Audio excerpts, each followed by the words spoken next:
भक्तों, चाहे मर जाना, लेकिन खरमास महीने में महिलाएं भूलकर भी न करें ये 5 काम, वरना घर हो जाएगा बर्बाद और माता लक्ष्मी हो जाएंगी आपसे नाराज। घर में आएगी गरीबी और कंगाली। अगर महिलाएं इन गलतियों को कर बैठी तो समझो घर की सारी सुख समृद्धि चली जाएगी, दरिद्रता का साया छा जाएगा और मां लक्ष्मी का कोप ऐसा बरसेगा कि सालों तक घर में धन का नामो निशान नहीं रहेगा। भक्तों, ये बातें मैं मजाक में नहीं कह रहा, शास्त्रों और वास्तु के नियमों से निकली है, जो खरमास जैसे पवित्र लेकिन संवेदनशील समय में घर की महिलाओं को विशेष रूप से सतर्क रहना सिखाती हैं। आज के इस कथा में हम बहुत ही विशेष विषय पर बात करेंगे जो आपकी जिंदगी बदल सकता है। खरमास शुरू होने वाला है। खरमास में क्या आप जानते हैं कि महिलाओं के हाथों से होने वाली पूजा में बड़ा परिवर्तन आता है। खासकर तुलसी माता की पूजा में, जो आप प्रतिदिन तुलसी माता की पूजा करती हैं, उसमें वास्तु और शास्त्र के हिसाब से ऐसी गलतियां हो सकती हैं जो घर को बर्बाद कर दें। खरमास के समय में तुलसी माता की पूजा कैसे नहीं करनी चाहिए, क्या क्या चीजें अर्पित नहीं करनी है, ये आपको बताएंगे। क्योंकि अगर महिलाएं इन वस्तुओं को अर्पित कर बैठी तो दोष लगता है और घर में कंगाली का दरवाजा खुल जाता है।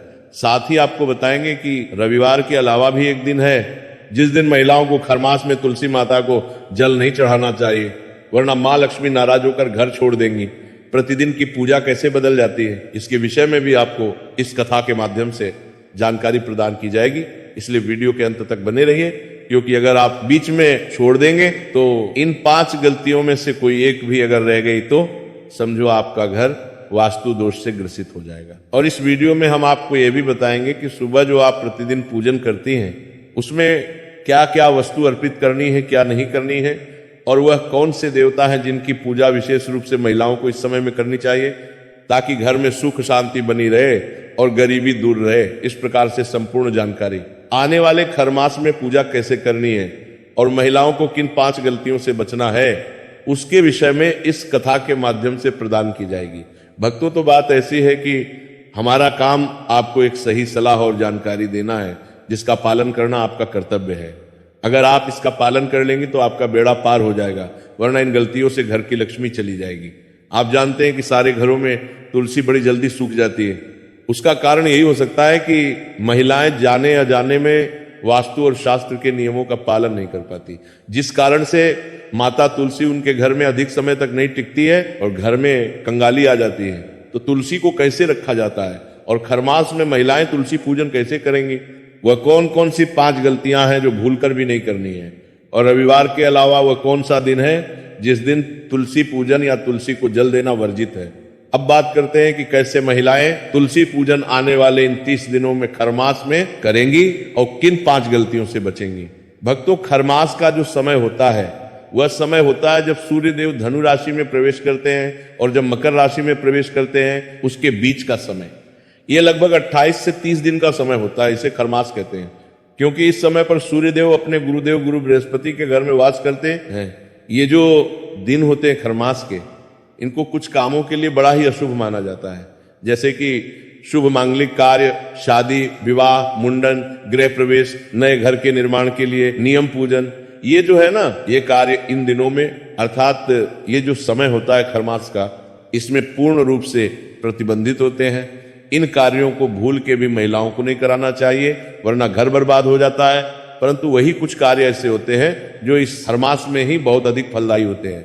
उन्हीं में से कार्य एक है भगवान का नाम जप, उन्हीं में से एक है दान पुण्य ब्राह्मण पूजा।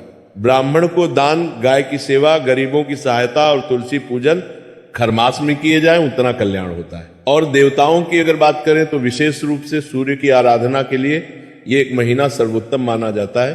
पहले मैं आपको बता दूं संक्षेप में कि महिलाओं को प्रतिदिन की जो पूजा है उसमें क्या परिवर्तन आ जाएगा, और फिर मैं तुलसी पूजन की 5 गलतियों के विषय में आपसे बात करूंगा, क्योंकि तुलसी पूजन में बहुत बड़ा परिवर्तन होगा खरमास में। और अगर महिलाएं इन गलतियों को कर बैठी तो वास्तु दोष लगता है घर में। प्रिय दर्शकों, प्रतिदिन जो आप अपने घर में पूजन करती हैं, आपने घर में मंदिर बना रखा होगा, भगवान को विराजमान करके रखा होगा, तो जो प्रतिदिन की पूजा पद्धति है उसमें आपको एक तो आवाहन पूजन जो है वो नहीं होता है।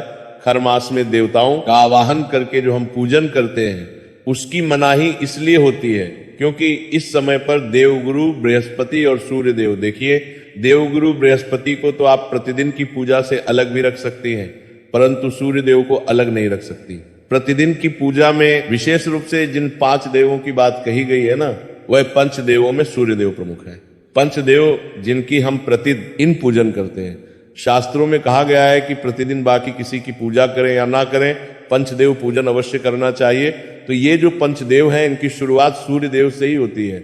सूर्य देव गणेश जी महाराज, मां आदिशक्ति दुर्गा, भगवान शंकर और भगवान विष्णु, ये पंचदेव कहे गए।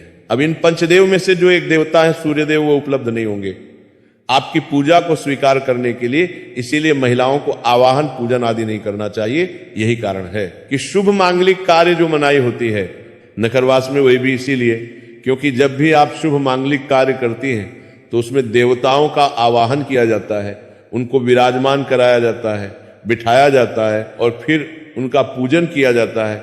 इसी कारण से इस समय को इस कार्य के लिए अशुभ माना गया था और इसीलिए ये शुभ मांगलिक कार्य नहीं होते। यही ध्यान महिलाओं को प्रतिदिन की पूजा में भी देना है। सूर्य की आराधना अगर करनी है तो जल्दी जल दीजिए, जितना आप जल अर्पित करेंगी उत्तम है। आप उनके मंत्रों का जाप कीजिए, जितना आप मंत्र जप करेंगी उतना उत्तम है। जो सूर्य को जल देंगी, आप उस जल में जो लोटा होगा उस लोटे में थोड़ी सी रोली डाल लीजिए। लाल रंग का यदि पुष्प आपके पास हो तो लाल रंग का कोई फूल उसमें डाल लीजिएगा। ओम सूर्य देवाय नमः, ओम सूर्य देवाय नमः, इस मंत्र का जप करते हुए आप पूरे खरमास में सूर्य देव की आराधना कीजिए, अर्थात सूर्य देव को जल दीजिए। यही सूर्य की से बड़ी उपासना है। खरमास में सूर्य को जल देना, मंत्र का जाप और जल में जो वस्तुएं डालनी है वो मैंने आपको बता दी। इस पूजा के लाभ अनेक हैं। सूर्य जो है इन ग्रहों के राजा हैं। सूर्य के ऊपर जो तेज है ना, वो तेज आपको प्राप्त होगा। ये आपको राजा बनाने वाला ग्रह है। यदि आप इस समय में सूर्य देव की आराधना करेंगी, सूर्य देव को प्रसन्न करेंगी, तो आपके जीवन में एक अलग चमक आएगी। आपको एक स्थान प्राप्त होगा। प्रमुख स्थान कहां पर? आपके परिवार में जो लोग आपको पूछते भी नहीं है ना, वो भी आपको वैल्यू देने लगेंगे, आपको महत्व देने लगेंगे। समाज में आपका सम्मान होने लगेगा आपका ओरा बदल जाता है जब सूर्य आपके ऊपर कृपा करते हैं, अर्थात आप हर ओर प्रभावशाली दिखने लगती हैं, आपका प्रभाव बढ़ जाता है। इसीलिए सूर्य की आराधना करनी चाहिए और जितना हो सके इस खरमास में कीजिएगा, आपके लिए कल्याणकारी होगा। हम बात प्रतिदिन की जो पूजा है उसकी बात कर रहे हैं, तो प्रतिदिन की पूजा में भगवान को आप स्नान कराएंगी उसी विधि से जैसे आप स्नान कराती आई हैं। पहले मंदिर खोला आपने, मंदिर खोलने के बाद भगवान को पुष्प के द्वारा जल के छींटे दीजिए। पुष्प के आप सभी तस्वीरों को स्नान कराती हैं या नहीं कराती? अगर नहीं कराती तो कराया कीजिए, और जो कराती हैं बहुत अच्छी बात है। आपके जो मंदिर के जो बर्तन हैं उनको अच्छे से साफ कीजिए। साफ करके जो आपका लोटा है तांबे का, उसमें पहले गंगा जल भरिए, फिर शुद्ध जल भरिए और उसके बाद उस जल के छींटे दीजिए पुष्प के माध्यम से।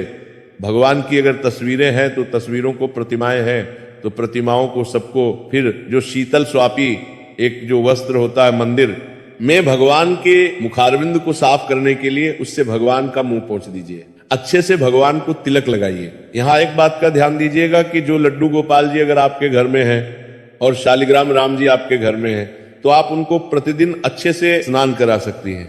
किसी पात्र में रखिए उनको और अच्छे से जल से स्नान कराइए। उस जल का पान कर सकती हैं और उसे थोड़ा सा अवश्य ही अपने मस्तक पर लगाएं। उनका जो पादोदक है या चरणामृत है, ये बड़ा कल्याणकारी होता है। प्रतिदिन ये आपके घर में बनना चाहिए। पूरा परिवार अगर इसका पान करे थोड़ा थोड़ा तो बहुत कल्याणकारी है। आपको अवश्य पीना चाहिए और थोड़ा अपने मस्तक पर भी अवश्य ही लगाना चाहिए। अगर आपके घर में लड्डू गोपाल जी हैं, शालिग्राम जी हैं, तो उनको स्नान करा के, उनको जब आप स्नान करा रहे हैं तो आप शंख से, यूं तो मार्ग में बहुत अधिक कल्याणकारी था वो, लेकिन ये कुछ चीजें ऐसी होती हैं जो 12 महीने बड़ी प्रभावशाली होती हैं।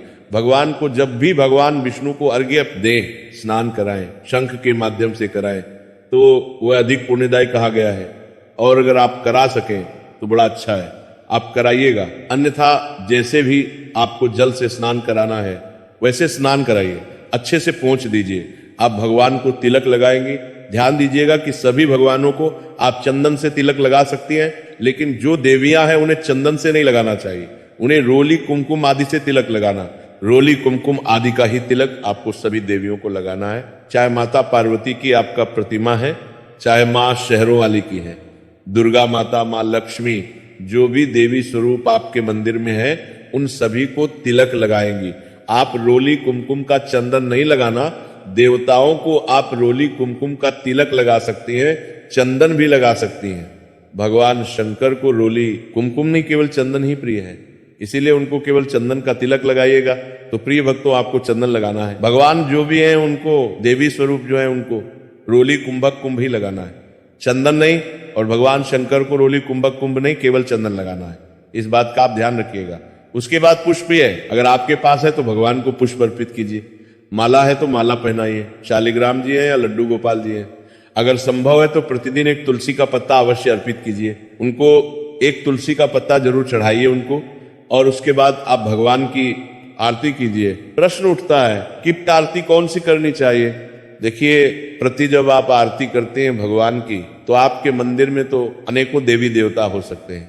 भगवान शंकर भी होंगे, भगवान विष्णु भी होंगे, हनुमान जी भी हो सकते हैं, माता रानी भी हो सकती है, लड्डू गोपाल जी भी हो सकते हैं, शालिग्राम जी भी हो सकते हैं, अन्य देवी देवता भी हो सकते हैं। इसीलिए आपको आरती करनी चाहिए। ओम जय जगदीश, हरि ओम जय जगदीश। जो आरती है, ये आरती सभी देवी देवताओं के लिए सर्वोत्तम और बहुत उत्तम कही गई है। इसीलिए आपका ये वाली आरती कीजिए प्रतिदिन। हाँ, अगर संभव है और गणेश जी आपके यहाँ पर विराजमान है तो गणेश जी की आरती से शुरू कर सकती हैं। आप जय गणेश जय गणेश जय गणेश देवा, ये जो आरती है गणेश जी की, इससे शुरुआत कीजिए और उसके बाद ओम जय जगदीश कीजिए। और अगर संभव नहीं है तो केवल ओम जय जगदीश हरि से ही सभी देवी देवताओं की आरती संपन्न की जा सकती है। आरती कीजिए। आरती के बाद शीतलीकरण करना है। शीतलीकरण कैसे करते हैं? जल लीजिए, में चारों तरफ घुमाइए और छोड़ दीजिए। फिर पहले भगवान को आरती दीजिए, चारों दिशाओं को आरती दीजिए, फिर अन्य 6 दिशाएं और हैं उनको आरती दीजिए। कुल मिलाकर 10 दिशाएं हैं, 10 दिशाओं को आरती दीजिए, स्वयं आरती लीजिए और पारिवारिक जनों को आरती दीजिए। उसके बाद आपके जो प्रतिदिन की पूजा पाठ के जो स्रोत आप सुनती हैं उनको सुनिए। पाठ यदि आपको करती हैं उनको कीजिए। जो आप महात्म सुनती हैं, कथा सुनती हैं, आप उनको सुनिए और बाकी जो दैनिक क्रिया है उनको कीजिए। इसके बाद आपको कुछ जल देनी चाहिए। सूर्य की आराधना मैंने आपको बताई कि सूर्य की पूजा कैसे करनी है, इसका नियम बनाना है। क्रमांश में प्रतिदिन आपने पूजन करना है। इसका सूर्य के अलावा आपने तुलसी पूजन में क्या परिवर्तन है और तुलसी का जो पूजन है वो कैसे करना है, इस पर ध्यान देना है। अब क्योंकि तुलसी माता की पूजा बहुत कल्याणकारी है, खरमास में तुलसी माता का जितना पूजन करेंगे उतना आपके पास लक्ष्मी का आगमन होगा। परंतु ये पूजन जो है बदल जाता है खरमास के दिनों में, तो इसको समझिए। और अब मैं बताता हूं महिलाओं को किन 5 गलतियों से बचना है जो वास्तु और शास्त्र के हिसाब से घर को बर्बाद कर सकती हैं। पहली गलती देखिए, तुलसी माता को जल देना। अपनी जगह जल तो देते ही हैं, लेकिन सबसे पहले तो तुलसी माता को जो आप तिलक करती है ना, तिलक में रोली का प्रयोग करना, ये पहली बड़ी गलती है जो महिलाएं भूलकर भी ना करें, वरना मां लक्ष्मी नाराज हो जाती हैं। क्योंकि बाकी के जो महीने होते हैं उन सभी महीनों में तुलसी माता को रोली अर्पित किया जाता है, लेकिन हम कहते हैं आपको खरमास में माता तुलसी को केवल और केवल चंदन लगेगा, रोली कुमकुम आदि नहीं लगाना। अगर ये गलती की तो घर में वास्तु दोष लगता है और गरीबी आती है। दूसरी गलती खरमास में माता तुलसी को किसी भी प्रकार की श्रृंगार की वस्तुएं चढ़ाना, यह दूसरी गलती है जो महिलाएं ना करें। श्रृंगार सुहाग की जो वस्तुएं हैं वह इन दिनों में इस खरमास में नहीं चढ़ानी। अगर चढ़ा दिया तो मां लक्ष्मी का कोप बरसता है और घर बर्बाद हो जाता है। तीसरी गलती, तुलसी जो आप पूजन करेंगी उसमें ध्यान दीजिएगा कि भगवान विष्णु के साथ उनका पूजन करना, यह तीसरी गलती है। बाकी सभी समय में आप देखती हैं कि भगवान विष्णु के साथ, भगवान शालिग्राम के साथ माता तुलसी का पूजन होता है, पर यह जो समय आता है खरमास के दिनों में, माता तुलसी का पूजन भगवान विष्णु के साथ नहीं होगा, अकेले उनका पूजन करना है। और इसीलिए रोली कुमकुम का प्रयोग नहीं और श्रृंगार की वस्तुओं का प्रयोग आपने नहीं करना है। ये बड़ा परिवर्तन है।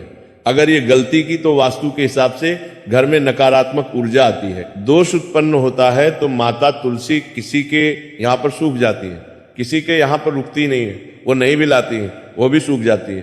तो दोष से बचिए जब आप पूजन करती हैं, दोष से बचिए। चौथी गलती, और मैंने आपको आरंभ में कहा था कि वह कौन सा दिन है जिस दिन आपको तुलसी का पत्ता नहीं तोड़ना चाहिए या तुलसी को जल नहीं देना चाहिए। देखिए, तुलसी पत्र तोड़ने वाली जो बात है रविवार तो सभी जानती है, रविवार को तो जल भी नहीं देना, तुलसी पत्र भी नहीं तोड़ना, ठीक है।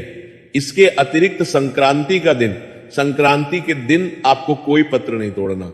तुलसी का संक्रांति के अलावा, रविवार के अलावा द्वादशी को नहीं तोड़ा जाता, पूर्णिमा को नहीं तोड़ा जाता, अमावस्या को नहीं तोड़ा जाता। ये वह दिन है जब आपको तुलसी पत्र नहीं तोड़ा जाता है। अगर इन दिनों में तोड़ दिया या जल दे दिया तो ये चौथी गलती है जो घर में कंगाली लाती है। अब आप कहेंगे हम तो प्रतिदिन चढ़ाती हैं, भगवान को कैसे चढ़ाएं? तुलसी पत्र पहले तोड़ के